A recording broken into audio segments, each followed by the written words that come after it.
We've got a good one on Sunday Night Football this week. The San Francisco 49ers travel to Denver to face the Broncos. Denver a 6.5 point favorite on BETDAQ. 49.5 is the total in this game. Now the Broncos have been underwhelming this season. I know they've only lost once, but they had only covered once before last week, and they were lucky to pull out that cover against the New York Jets. A late pick six, saving Broncos bettors there. They've been underwhelming on offense. Hard to believe we're saying that about this group that set nearly every record in the NFL record book last season. Most yards in NFL history, most points in NFL history. Well, this season they just haven't quite been the same. Don't know if it's the loss of Eric Decker.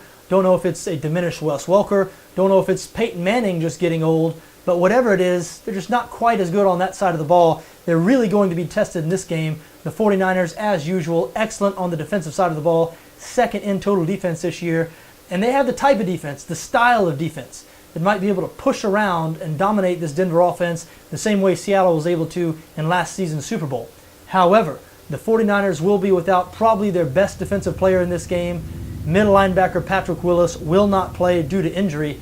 They'll also be without one of their best players on the other side of the ball. Offensive guard Mike Iupati, one of their best offensive linemen, their single best run-blocking offensive lineman, one of the best run blockers in the entire NFL, and that could be problematic here. We talked about how the Denver offense has been a disappointment. Well, the Denver defense has actually been better this season than they were last year. They're especially good against the run.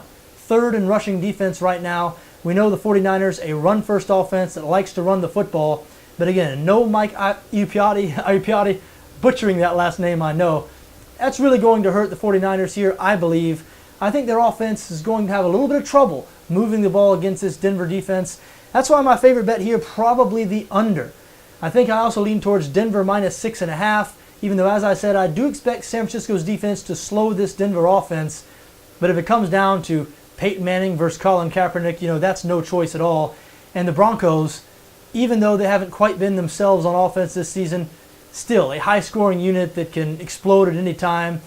We saw a couple of weeks ago Peyton Manning drive the ball right down the field on the great Seattle Seahawks defense in Seattle. So we know Denver's offense can still move the ball against anyone at any given time. I do lean towards them minus 6.5 here. Not one of my favorite games, though. This one I've gone back and forth with a little bit this week. The injuries are what pushed me over the line. The fact that the Niners are going to be without Patrick Willis, Mike Iupati, a couple other injuries are hurting them. Denver Broncos, meanwhile, healthy, with the exception of starting running back Monty Ball, who will not be playing. But Denver, a pass-first offense anyway. Not sure how much Ball's absence is going to hurt them. So again, I lean towards Denver minus 6.5 here, but the bet I like a little bit more, under 49.5.